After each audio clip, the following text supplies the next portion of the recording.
여러분에게 한 가지 묻습니다. 수비만 하는 축구팀과 공격만 하는 축구팀이 축구 시합을 하면 누가 이길까요? 다시요. 수비만 하는 축구팀과 공격만 하는 축구팀이 축구 경기를 한다면 과연 누가 이길까요? 아마도 공격만 하는 팀이 이길 게 분명합니다. 왜 그렇습니까? 공격만 하는 팀은 최소한 비깁니다. 그쵸? 최소한 지지는 않습니다. 왜냐하면 상대편은 수비만 하니까 골을 먹을 일이 없는 겁니다. 그래서 최소한 지지는 않습니다.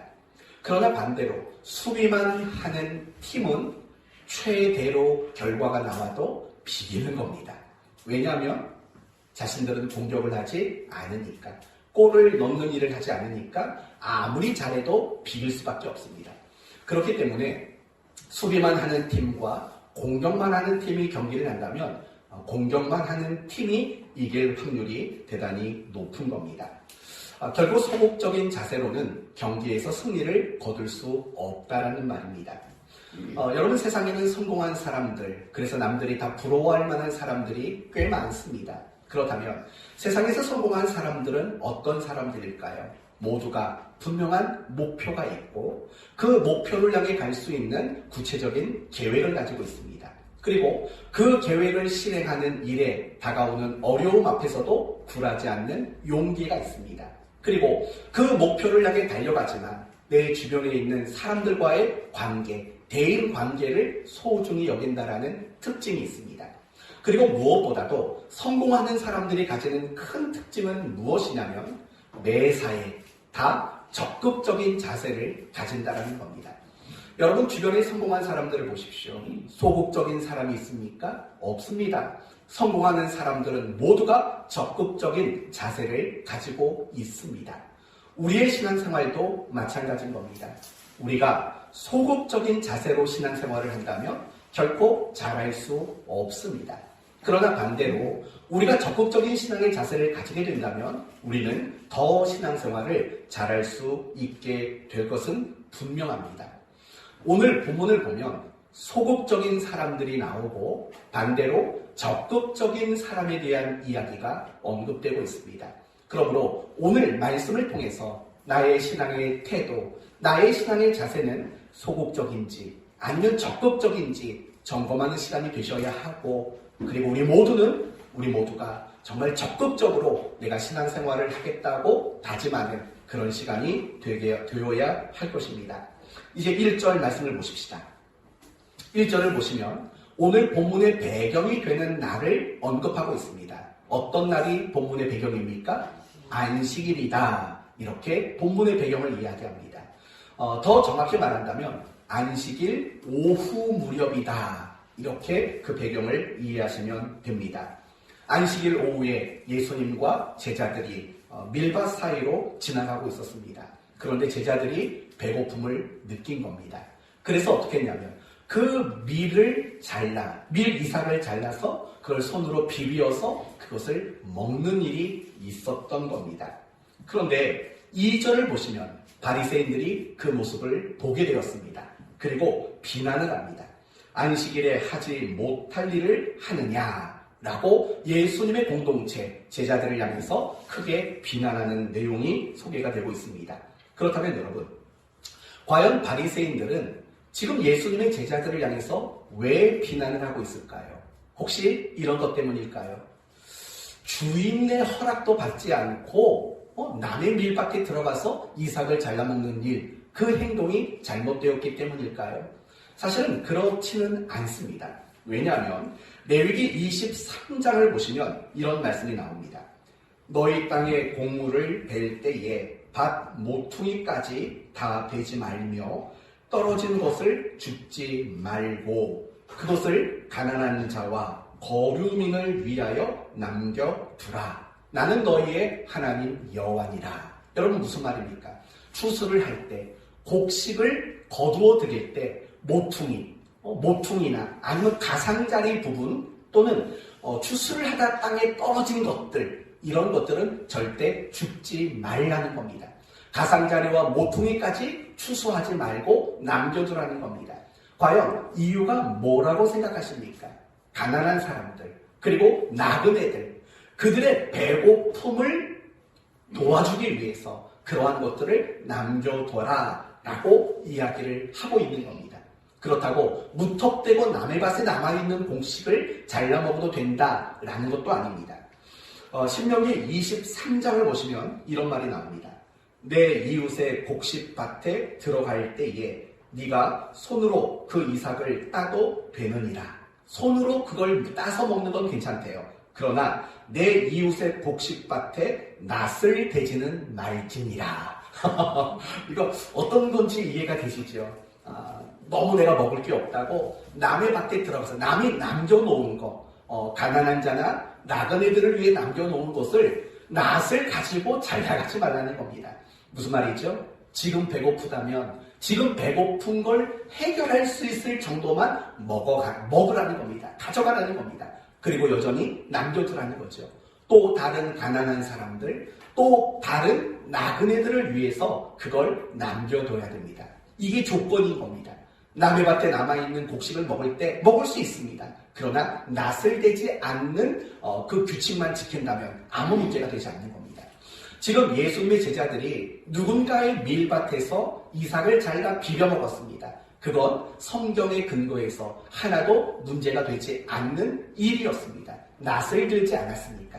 분명히 성경을 보면 손으로 그것을 잘라서 비벼 먹었다고 말하니까 그 행위 자체는 문제가 되지 않은 겁니다. 그렇다면 지금 바리새인들이 예수님의 제자들을 지금 비난하는 그 내용은 무엇입니까? 그 이유는 무엇입니까? 그 행위 자체가 문제가 아니라 그 일이 언제 이루어졌기 때문입니까? 안식일이라는 날에 그 행위가 이루어진 것, 그것을 지금 비난하고 비방하고 있다라는 겁니다. 왜냐하면 이 바리새인들의 눈에 볼 때 지금 예수님의 제자들이 한 거, 손으로 이삭을 자르고 그것을 비비고 아무래도 그 이삭의 껍질이 있지 않겠습니까? 벼가 있지 않겠습니까? 그걸 입으로 불어서 날려버리고 알곡만 먹었을 거 아닙니까? 그렇죠? 그렇게 먹었을 겁니다. 그 행위 자체가 바리새인들의 눈에는 무엇으로 보냐면 탈곡으로 본 겁니다.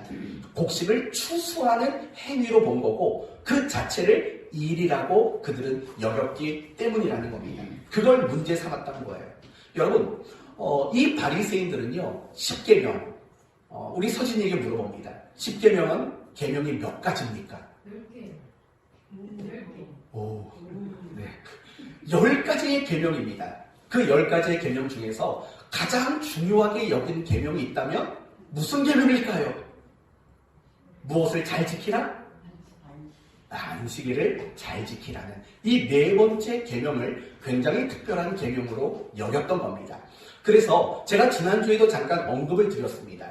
그들은 이 안식일을 기억하여 거룩하게 지키라는 이 하나의 계명을 몇 가지 규범으로, 규칙으로 만들었냐면 39가지의 규칙으로 그걸 세분화해서 지켰다는 겁니다.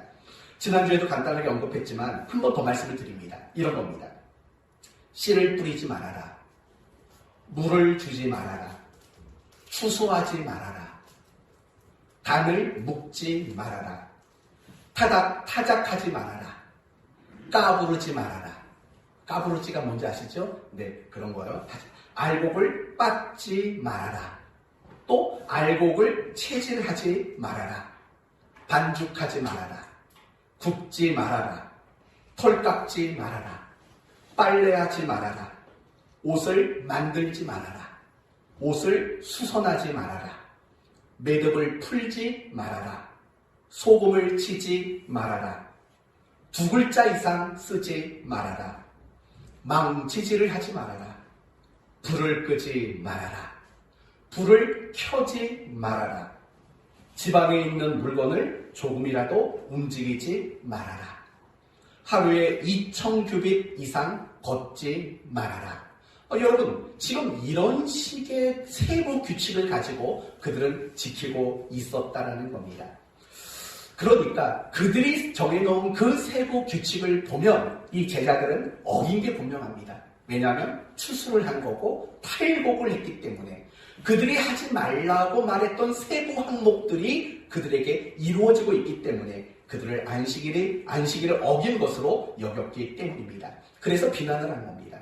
행위 자체가 문제가 아니라 그 일을 한 날의 문제였다라는 겁니다.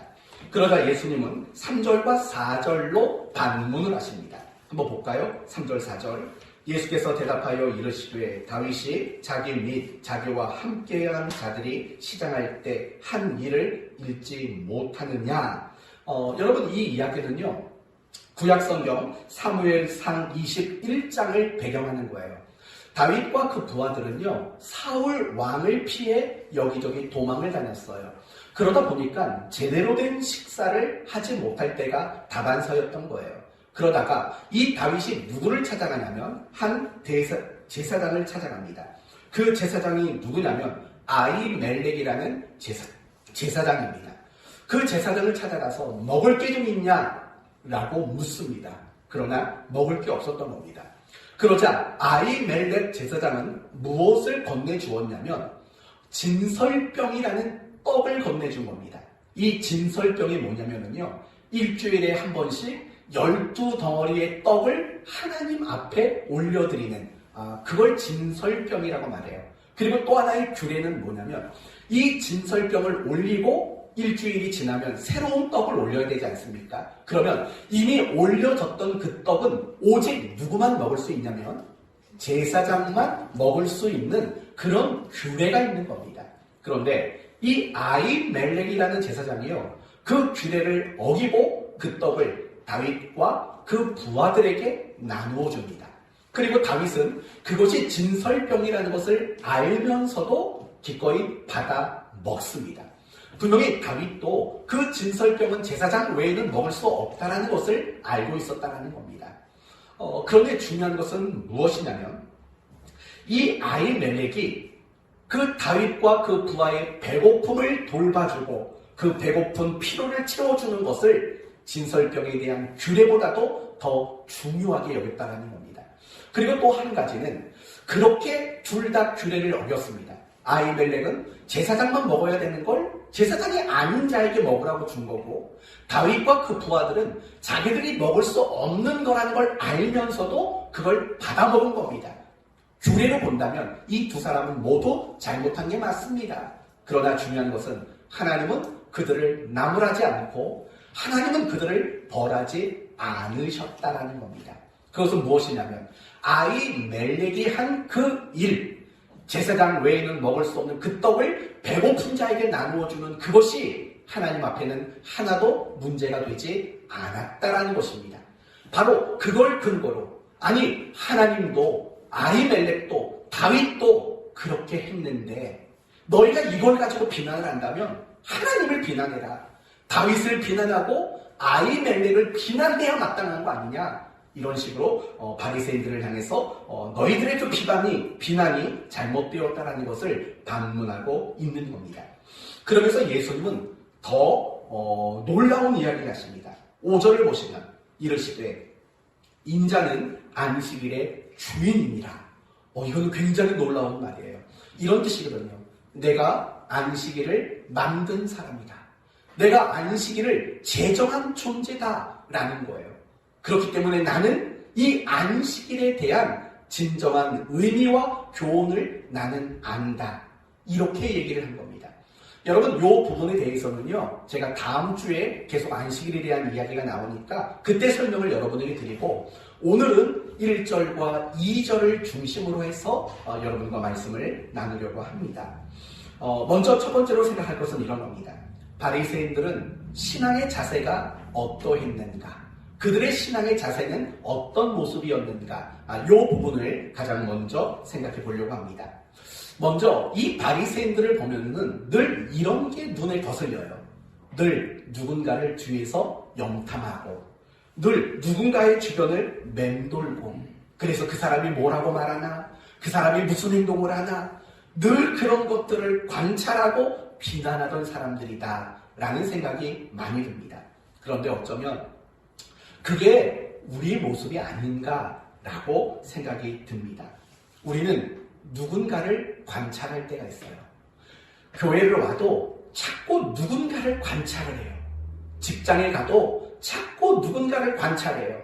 그리고 무슨 생각을 하냐면 저 사람의 말과 저 사람의 행동 뭐 잘못된 거 없을까 이런 생각을 하고 그게 조금이라도 발견이 되면 우리는 금방 그 사람을 비난하고 정죄하고 꾸중하고 야단하는 이런 일들을 사실은 우리는 참 많이 하고 사는 것 같아요. 이게 어쩌면 뭐 이 교회나 직장 안에만 해당되는 건 아닐지도 몰라요. 집 안에서도 그 일이 이루어지지 않을까요? 남편은 아내를 관찰하고 말과 행동을 지켜보고 있다가 왜 그렇게 했어? 라고 따져 묻는 비난을 쏟아붓는 그런 일들이 혹시 우리 모습은 아닌가 한번 생각해 보시고 결국 그런 식의 모습은 그리스도인다운 모습이 아니라는 사실을 여러분이 꼭 기억하셨으면 좋겠습니다. 그래서 자꾸 관찰하지 마세요. 나쁜 쪽으로 말하는 겁니다. 좋은 쪽으로 관찰하는 건 괜찮아요.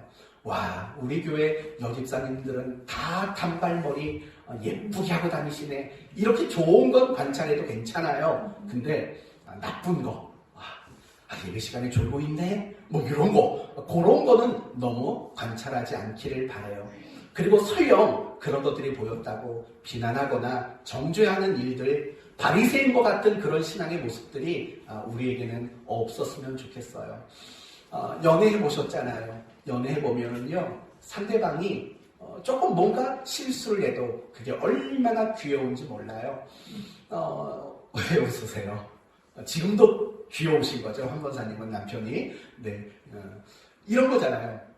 결혼을 갓했는데 이렇게 말하면 좀 그런데 아내가 실수로 방구를 뽕 하고 꼈어요.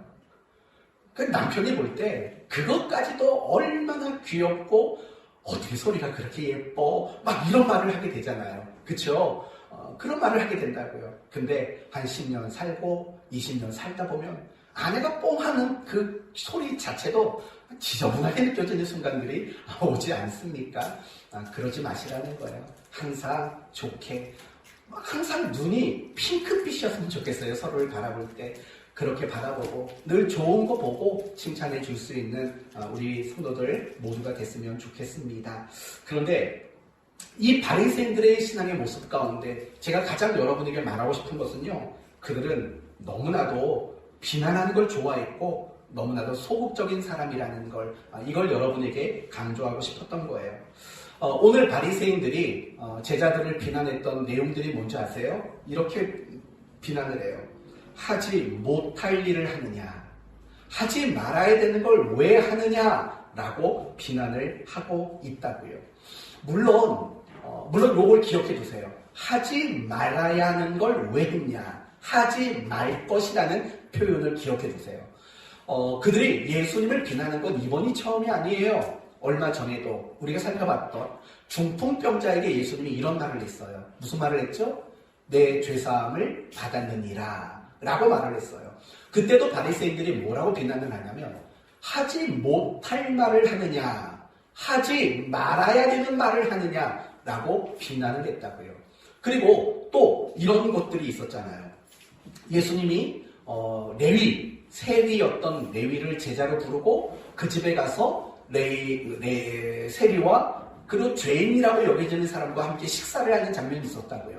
그때는 뭐라고 비난을 했냐면 가까이 하면 안 될 사람과 왜 가까이 하느냐, 같이 밥 먹으면 안 되는 사람들이랑 왜 같이 밥 먹느냐, 이렇게 비난을 했다고요.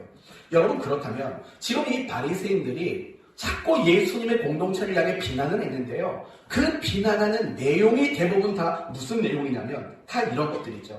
하지 말아야 할 것, 하지 말아야 할 것을 왜 하느냐라는 것이 그들이 비난하는 주된 내용들이라는 겁니다. 결국 이것은 무엇이냐면 그들의 관심사는 하지 말아야 될 것이 그들의 관심사였다는 거예요. 이걸 다르게 말한다면 이거죠. 이 바리새인들이 가지고 있었던 신앙의 목표는요, 하지 말아야 될 것을 하지 않는 것, 그게 그들이 가지고 있었던 최고의 신앙의 목표였다라는 거예요. 그래서 여러분, 제가 안식이라는 그 계명, 하나의 계명을 몇 가지로 세분화했다고 그랬습니까? 39가지로 세분화했다고 말했어요.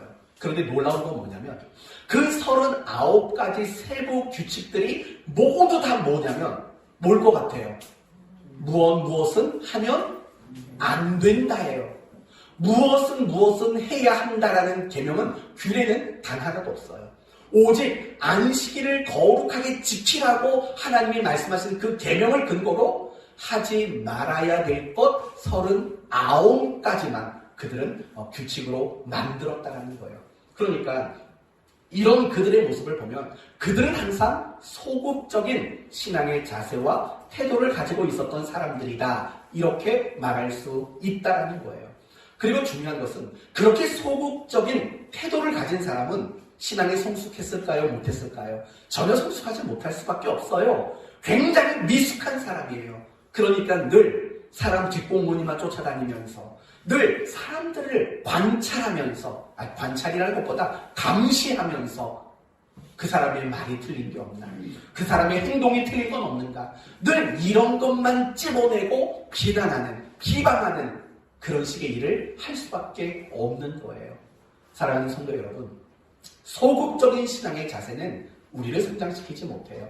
항상 우리를 미숙한 신앙의 자세로 남겨놓을 수밖에 없다라는 거예요. 그러면 이제 우리 자신을 한번 생각해 봐야 되지 않겠어요? 여러분은 어떠세요?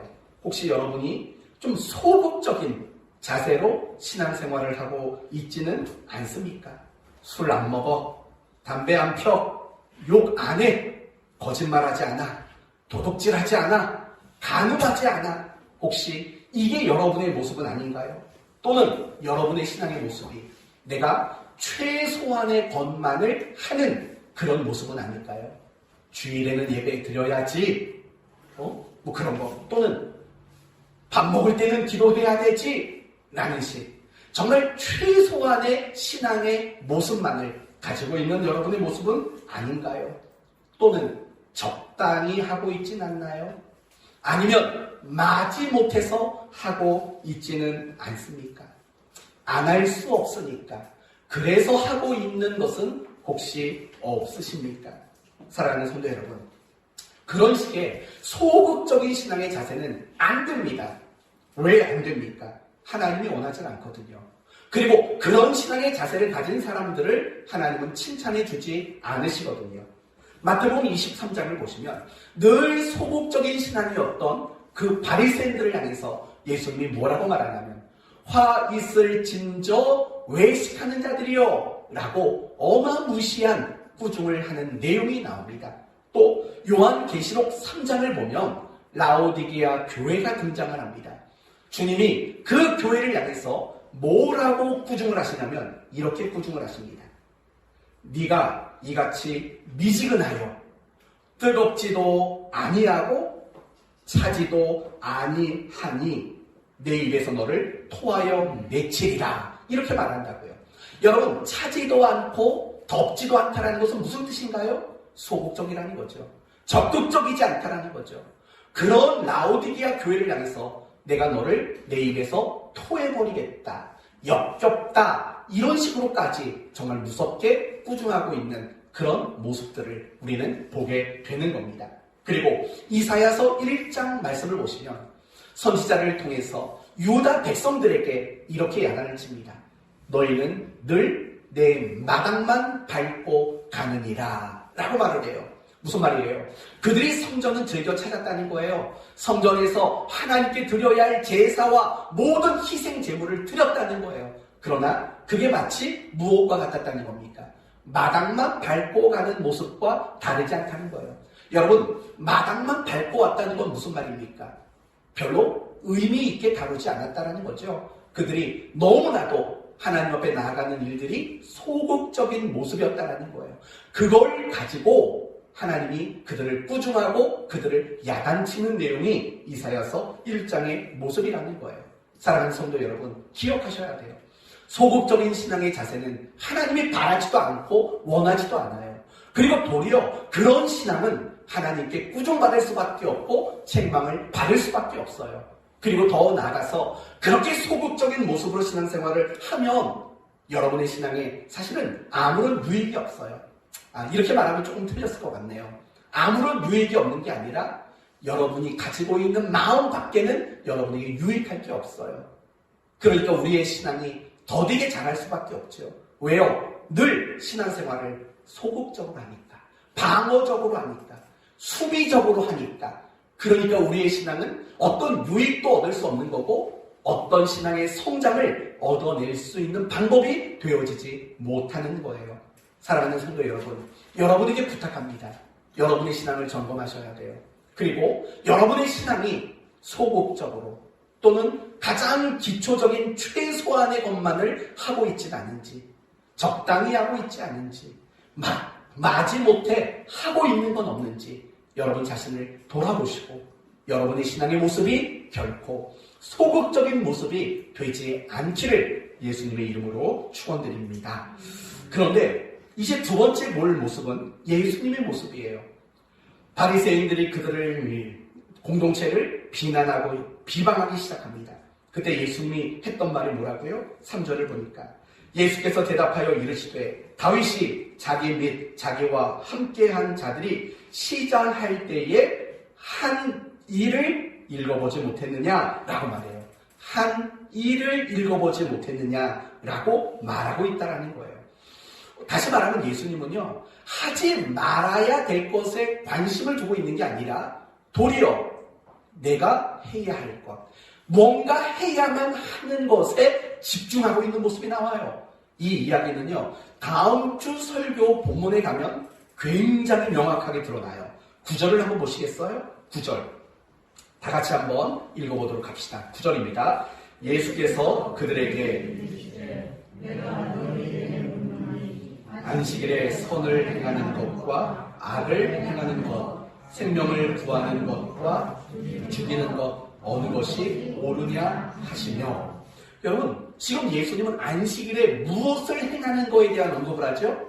선을 행하는 것, 심지어는 악을 행하는 것이라는 말도 써요.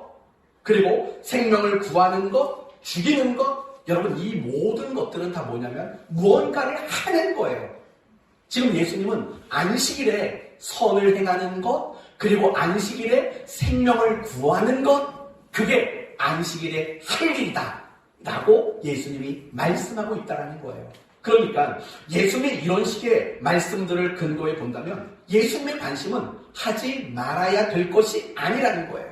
예수님은 해야 할 것들, 바로 거기에 관심을 두고 있다라는 거죠. 예수님은 안식일을 어떻게 지켰냐면 하지 말아야 하는 것을 안 하는 것으로 지킨 것이 아니라 안식일에 해야 하는 것을 지키는 방식으로 안식일을 지키셨다라는 거예요. 그러니까 이런 예수님의 모습은 어떤 모습일까요? 소극적일까요? 적극적일까요? 예수님의 신앙의 모습은 굉장히 적극적인 모습이었다는 것을 우리는 보게 되는 거죠. 이 부분을 조금만 더 설명을 해보도록 할게요. 하나님은 십계명을 통해서 이렇게 말씀했습니다. 안식일에 아무 일도 하지 말아라. 너나 내 자녀나 내 종이나 심지어 내 가축들까지도 아무 일 하지 말아라 라고 분명히 말씀하셨습니다. 그렇다면 여러분, 이 아무 일도 하지 말라라는 의미는 뭘까요? 목적은 뭘까요? 정말 일을 하지 않는 게 목적으로 제시된 계명일까요? 그게 아니라는 거예요. 아무 일도 하지 말라고 말씀하신 이유는 해야 하는 더 중요한 것, 해야만 하는 더 가치 있는 일, 그 일을 하라고 안식일을 주셨다라는 거예요. 다르게 말하면 이거예요. 일을 하지 않는 게 목적이 아니에요. 무엇을 하는 겁니까? 하나님을 전심으로 예배하는 게 목적인 거고, 하나님을 사랑하고 이웃을 사랑하는 것, 그게 목적인 것이 바로 안식일을 지켜라, 아무 일도 일하지 말아라 라는 이 말씀이 제시하고 목표하고 목적하는 내용이 된다는 거예요. 그게 바로 네 번째 계명인 거예요. 안식일을 기억하여 거룩하게 지키라. 일하지 말아라. 단지 일을 하지 않는 게 목적이 아니라는 거예요. 해야 할 일, 해야만 하는 일, 하나님께 예배하고 하나님을 사랑하고 이웃을 사랑하기 위한 일을 하기 위해서 일을 하지 말라고 명령하셨다는 거예요. 이게 바로 안식일이 우리에게 제시하는 목표예요. 목적이에요. 예를 들면 좀 더 쉬운 예를 들면 이렇게 예를 들면 되겠죠. 학교 선생님들이 아이들에게 가끔씩 이런 말을 합니다. 떠들지 마, 졸지 마, 이런 말을 합니다. 아이들에게. 그러면 선생님이 아이들에게 그렇게 말하는 목적은 뭘까요? 안 떠드는 게 목적이고 졸지 않는 게 목적일까요? 그거 아니죠.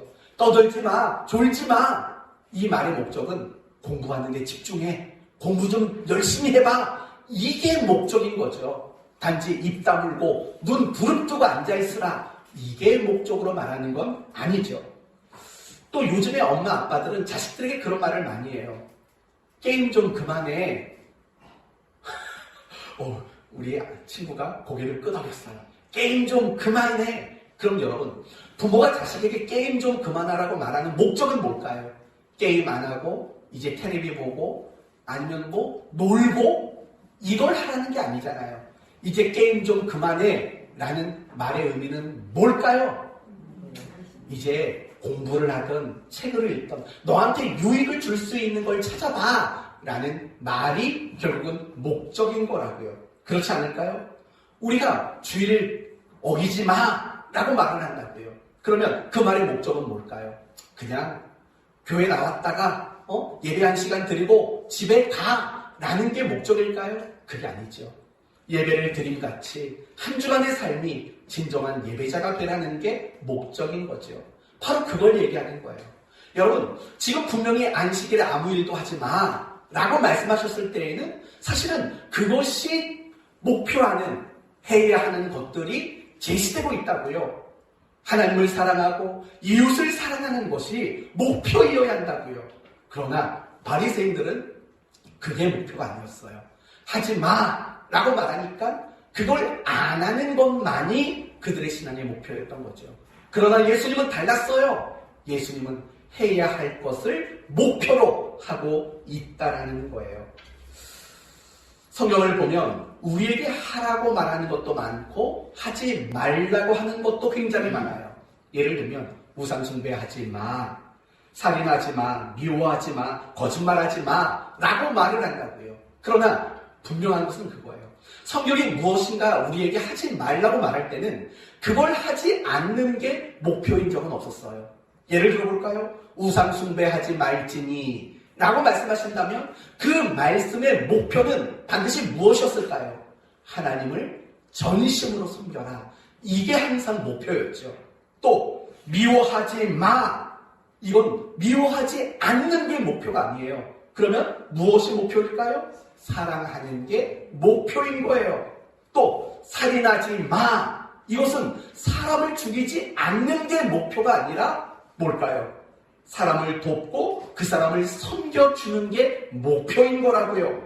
거짓말하지 마. 이거의 목표는 거짓말을 안 하는 게 목표가 아니라 항상 진실된 말을 하는 게 목표인 거라고요. 항상 우리는 이걸 놓치면 안 되는 거예요.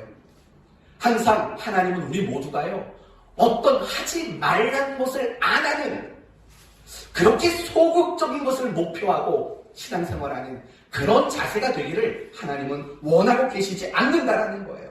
도리어 하나님은 우리에게 늘 말씀하시는 건 뭐냐면 적극적이기를 원하셔요. 내가 신앙생활을 하는 거, 그건 정말 적극적이기를 하나님은 바라고 원한다는 거예요. 그래서 로마서 12장 2절을 보시면 여러분이 잘 아시는 구절이 나와요. 이런 말이 나오죠. 너희는 이 세대를 너희는 이 세대를 본받지 말고 안 본받으면 되나 보다. 이게 목표가 아니에요. 그 다음에 뭐라고 말하냐면 오직 마음을 새롭게 함으로 변화를 받아 하나님의 선하시고 기뻐하시고 온전한 뜻이 무엇인가 분별하도록 하라. 이게 목표라고요. 우리가 세상을 본받지 않는 게 목표가 아니에요. 도리어 하나님의 뜻을 분별하래요. 이 말은 하나님을 본받는 것이 우리의 목표다. 이렇게 제시하고 있다고요. 이게 더 명확하게 드러나는 본문이 있어요. 에베소서 4장이에요. 한번 다 찾아보세요. 에베소서 4장. 불임 환자들이 제일 좋아하는 성경이라죠. 에베소서 4장. 에베소서 4장이에요.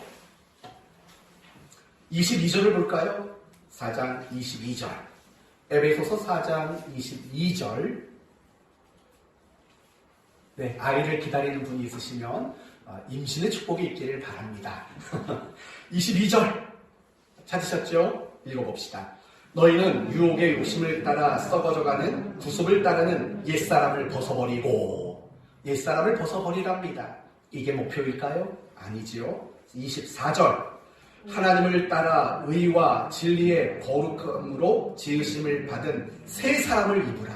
여러분, 아까 옛사람을 벗어버리라고 했어요. 그게 목표가 아니었어요. 진짜 목표는 뭐예요? 새 사람을 입는 거예요. 옛사람을 벗어버리는 목적은 새 사람이 되기 위해서라고 그렇게 이야기를 하고 있는 거죠. 25절. 그런즉 거짓을 버리고 각각 그 이웃과 더불어 참된 것을 말하라. 여러분, 거짓을 버리는 게 목적이 아니에요. 진짜 목적은 참된 것을 말하는 것이라고 말해요. 또 28절. 도둑질하는 자는 다시 도둑질하지 말고, 도둑질 안 하는 게 목적이 아니라고 말하는 거예요.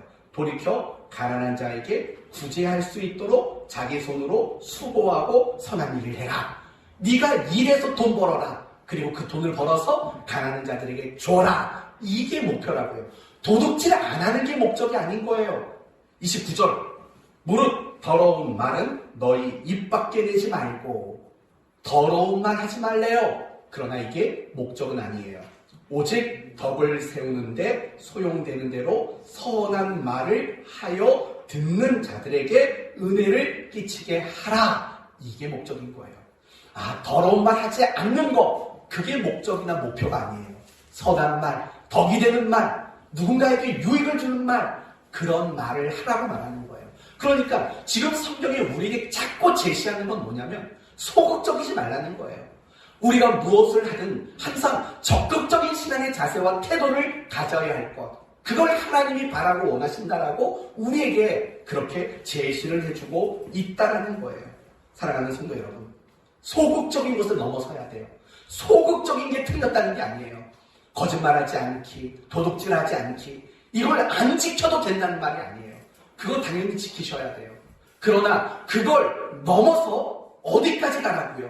적극적인 자세까지 나아가야 된다라고요. 하나님은 우리에게 지금 그것을 요구하고 있다라는 거예요.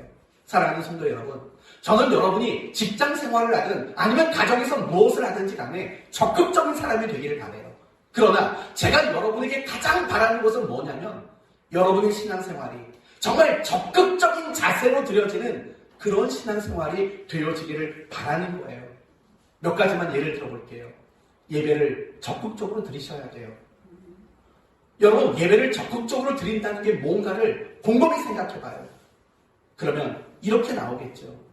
예배 시간 적어도 15분, 20분 전에 나와서 예배를 위해서 한 주간을 돌아보면서 감사하고 회개하고 기도하고 오늘 성경 본문이 뭔가, 제목은 뭔가 한번 읽어보고 내가 나름대로 오늘 본문 내용이 이건데 어떤 말씀이 전해질까? 내가 먼저 생각해야죠. 정말 오늘 이 주일 예배를 드리기 위해서 어젯밤부터 아침부터 미리 기도로 준비하는 거죠. 그게 적극적인 예배 아닐까요? 그리고 예배를 드릴 때 찬송도 립싱크만 하지 말고, 왜 우리 교회가 싱어가 이렇게 많은 줄 아세요? 성도들이 큰 소리로 안 부르니까 싱어들이 있는 거죠. 어떤 분은 그래요. 싱어 목소리가 크니까 우리가 크게 안 내는 겁니다. 그렇게 말하는 분도 있는데 모르겠어요. 찬양도 열심히 불러요. 우리가 같이 합심기도 합시다. 그러면 같이 통성으로 큰 목소리로 같이 기도하시자고요. 좀 그런 일에 적극성이 있어야죠. 얼마 전에 어떤 분이 저한테 그런 얘기를 하더라고요. 우리 교회 성도들은 아멘을 너무 안 한대요. 대표 기도를 하는데 예수님의 이름으로 기도합니다 하면 성도들이 같이 아멘 해야 되지요. 그것조차 안 한대요. 그걸 누가 저한테 얘기를 했더라고요. 설교 시간에도 마찬가지고 우리가 그렇게 아멘 하는 것조차도 우리는 적극적이지 못한다고요. 물론 저는 여러분이 제가 설교할 때 아멘 해주는 거 바라지 않아요. 마음으로 하셔도 괜찮아요. 괜히 타이밍에 안 맞게 아멘 하시면 제 흐름을 끊어놓기만 돼요. 전 그렇게 바라지 않아요. 그냥 마음으로 설교 시간에 아멘 하시면 돼요. 그러나 우리가 회중이 함께 모여서 기도를 하고 아멘 해야 될 그때 같이 하셔야 돼요. 너무 소극적이잖아요. 그런 것들이 너무 부족하지 않을까요? 예배를 드릴 때 저는 계속 여러분에게 이 말을 할까 말까 고민을 많이 해요. 한 달에 한두 번은 다 양복 입고 나왔으면 좋겠다라는 생각이 든다고요. 아니 여자분들이야 뭐 양복에 넥타이가 없으니까 양장, 본사님처럼 양장하고 오면 돼요. 남자들이 대표기도 하면 양복 좀 입고 나오면 안 돼요? 왜 티셔츠 하나 입고 운동화 신고 그렇게 나오냐고요. 물론 그렇게 하면 기도 안 받아준다는 거 아니에요. 받아줘요. 그러나 더 적극적으로 더 최선을 다하려는 마음이 있으면 양복 좀 입으셔야죠. 잔소리라고 생각하시면 맞아요. 잔소리가 맞아요. 그런 적극적인 자세가 필요하다고요. 이게 아무것도 아닌 것 같아요. 아유 목사님 55가 중요해요. 아니요. 정말 중요해요. 그건 자기 마음가짐이라고요. 여러분 상견례 가는데 티셔츠에 운동화 신고 갈 사람 있어요? 그게 가면 안 돼요? 왜 안 돼요? 옷인데. 되지요? 되지요? 네, 아무튼 가면 하지요. 그러나 그렇게 안 하는 건 상대방 부모에 대한 정중한 배려지요. 이런 부분들을 말하는 거예요. 기도할 때도 소극적이죠. 말씀을 들을 때도 소극적이죠. 찬양도 소극적이죠. 내게 맡겨진 그 직무에도 소극적이죠. 이런 부분들이 고쳐지지 않으면 우리의 신앙이 유익을 얻을 수가 없다고요. 유익을 얻을 수 없다고요. 하나님을 찾는 일에도 적극적이지 않고 하나님의 도우심을 구하는 일에도 적극적이지 않고 하나님을 만나는 일에도 적극적이지 않고 진리를 배우는 일에도 적극적이지 않고 감사하는 일에도 적극적이지 않고 전도하는 일에도 적극적이지 않고 내게 맡겨진 사명을 감당하는 일에도 적극적이지 않다고요. 그냥 적당히 안 할 수 없는 것만 하는 그런 신앙의 모습은 혹시 무리의 모습이 아닌가 우리는 많이 생각해 봐야 돼요. 사랑하는 성도 여러분, 그게 뭐 중요합니까? 옷이 뭐 중요합니까? 머리에 기름 발라오고 오는 게 뭐가 중요합니까? 구두 닦고 오는 게 뭐가 중요합니까? 이런 얘기 안 하셨으면 좋겠다고요. 정말 더 할 수 있다면 하셔야죠. 그쵸? 더 할 수 있다면 내가 더 할 수 없다고 여기는 그 자리까지는 나갈 수 있는 적극성이 있어야 되지 않을까요? 이런 적극적인 신앙의 모습을 사실은 하나님이 우리에게 바라고 원하고 계신다라는 거예요. 그러나 우리는 항상 이런 것들을 잃어버려요. 물론 그럴 수 있어요. 사람이니까. 그리고 똑같은 일을 오래 반복하다 보면은요, 습관이 되어서 나도 모르게 소극적일 수 있어요. 저도 그래요. 저도 설교를 준비하다 보면 어떨 때는 그런 소극적인 모습이 나올 때도 있어요. 그럴 때도 분명히 있다고요. 그러나 늘 뉘우치고 늘 그렇지 않으려고 몸부림을 치고 있다고요. 물론 여러분도 그렇게 하고 있을 거라고 생각이 들어요. 열심히 달리는 말에 채찍질을 하는 거죠. 주저앉은 말, 죽은 말에게 채찍질은 하지 않잖아요. 사랑하는 성도 여러분, 괜히 잔소리를 해가지고 분위기가 쎄하게 만들었어요. 이해하시고 또 인간적으로는 여러분이 좀 용서해 주시고, 그러나 하나님 앞에서 서야 할 사람의 입장에서는 충분히 여러분이 받으셨으면 좋겠어요. 그런 태도가 필요한 거예요. 신앙생활은 정말 소극적으로 하면 안 돼요. 정말 안 돼요. 여러분, 공부를 소극적으로 하면 어떻게 공부를 잘해요? 사업하는 분들이 어떻게 사업을 소극적으로 하면 사업이 잘 되겠냐고요. 어떤 축구팀이 그 경기를 소극적으로 하면 어떻게 경기를 잘할 수 있겠냐고요. 적극적으로 하셔야죠.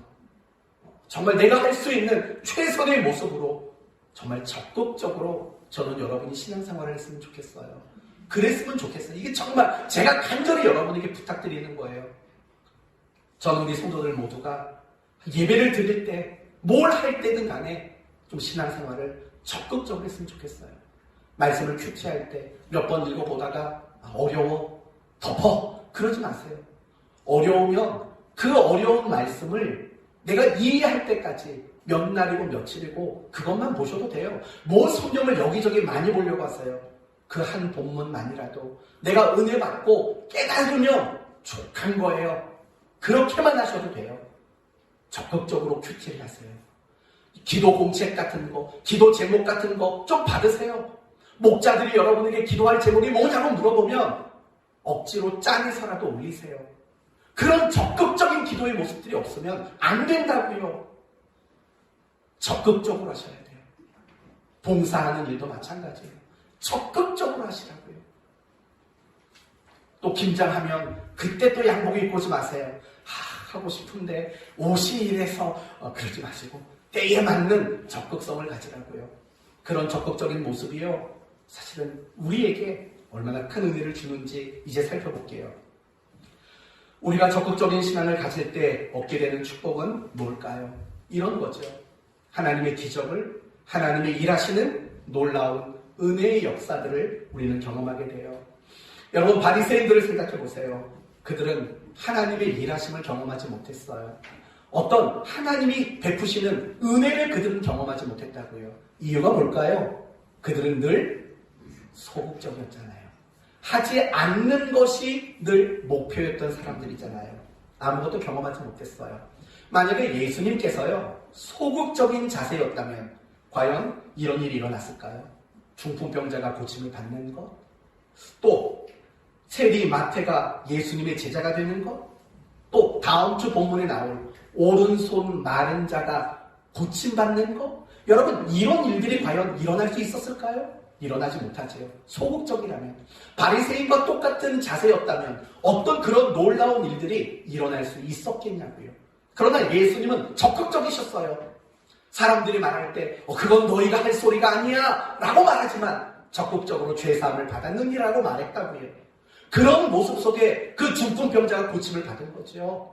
어떻게 세리와 함께 밥 먹느냐, 그것을 뛰어넘어 적극적인 마음을 가졌으니까 그 세리 마태가 예수님의 제자가 돼서 귀한 일들을 이루어냈죠. 아니 어떻게 안식일에 사람을 고치느냐, 그걸 뛰어넘어 적극적이니까 오른손 마른 자를 고쳐낼 수 있었던 건 아닐까요? 혹시 여러분의 신앙생활 속에서 나는 왜 하나님의 놀라운 일을 경험하지 못할까? 나는 왜 하나님의 그 은혜로운 일들을 경험하지 못할까? 야, 저 사람 저렇게 놀라운 걸 경험했는데 부럽다. 이런 생각만 하는 분은 안 계세요? 기도하는 게 재미없고 예배드리는 게 재미없고 성경 보는 게 재미없고 신앙생활이 재미없다고 생각하는 분 계세요? 이유는 간단해요. 여러분이 하나님의 일하심을 경험하지 못하는 거죠. 왜 그런 걸 경험하지 못할까요? 소극적이니까. 적당히 하니까.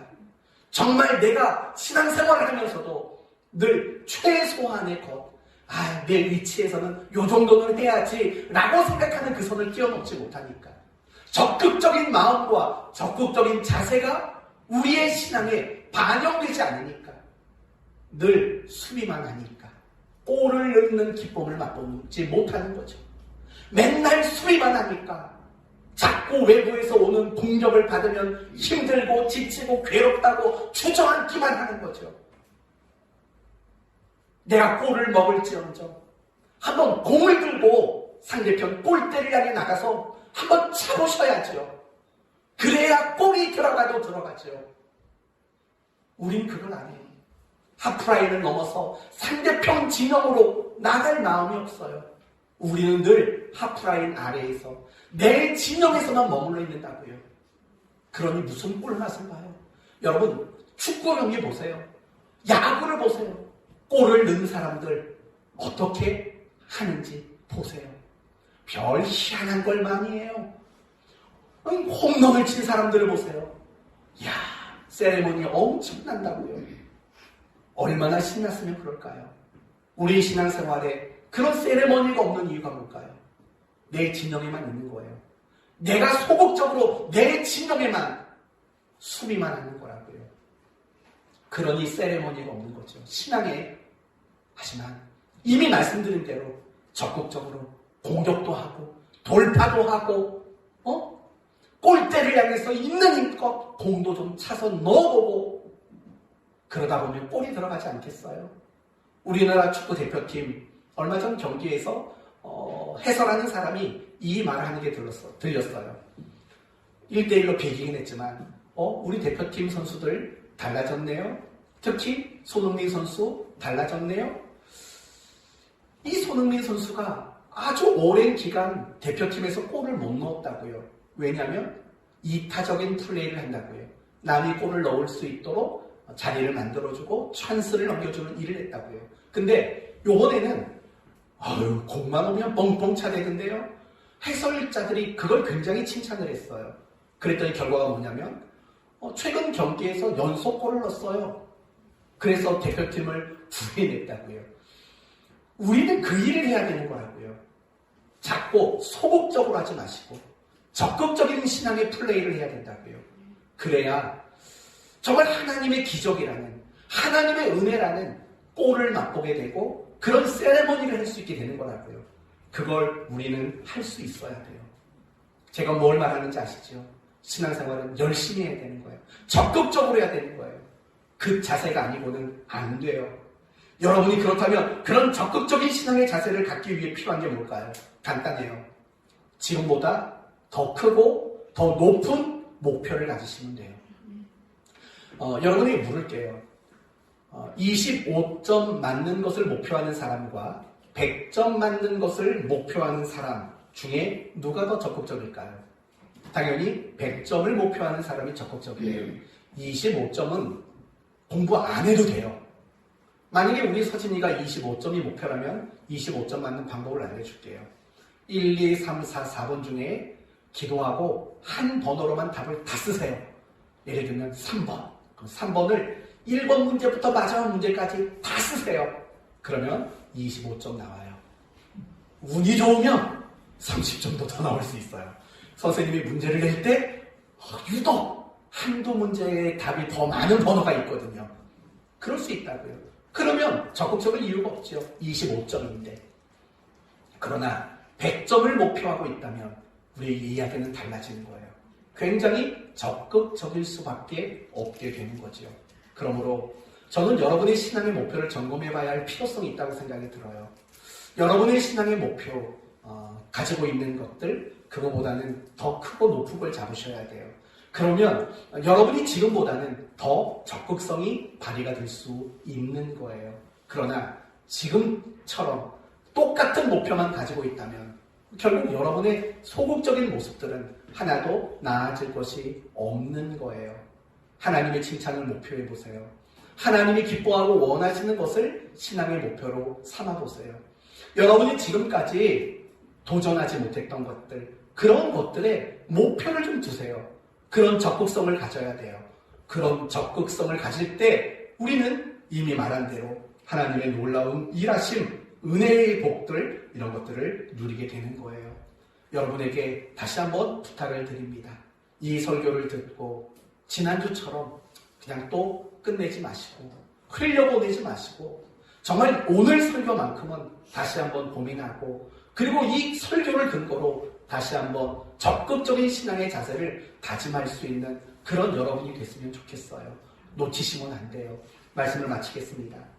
주님은 안 해야 되는 것을 안 하고 또는 최소한의 것만 하는 적당히 하는 이런 소극적인 신앙을 원하고 계시지 않습니다. 그런 신앙을 가졌던 바리새인들을 꾸중하셨습니다. 하나님은 우리 모두가 적극적인 그런 신앙의 자세를 가지기를 원하고 계십니다. 이것을 위해서 더 크고 더 높은 목표를 가지셔야 합니다.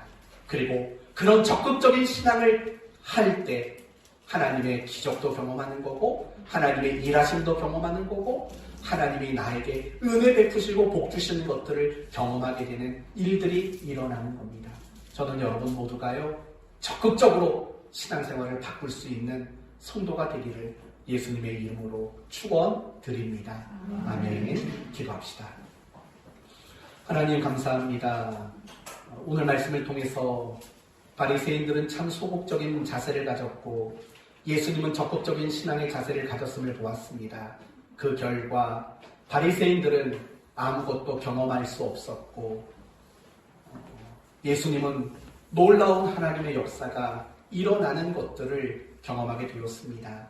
혹시 우리가 신앙생활을 하면서 골을 넣은 기쁨과 세레모니가 없었다면 어쩌면 우리는 수비만 하는 소극적인 자세였기 때문일 겁니다. 이제 망설이지 말고 두려워하지 말고 공을 차 상대편 골대를 향해 차 넣을 수 있는 용기를 주옵소서. 신앙생활을 적극적으로 할 수 있는, 그래서 날마다 신앙의 세레모니가 나올 수 있는 저희들이 되게 해 주옵소서. 예수님의 이름으로 기도 올리옵나이다. 아멘.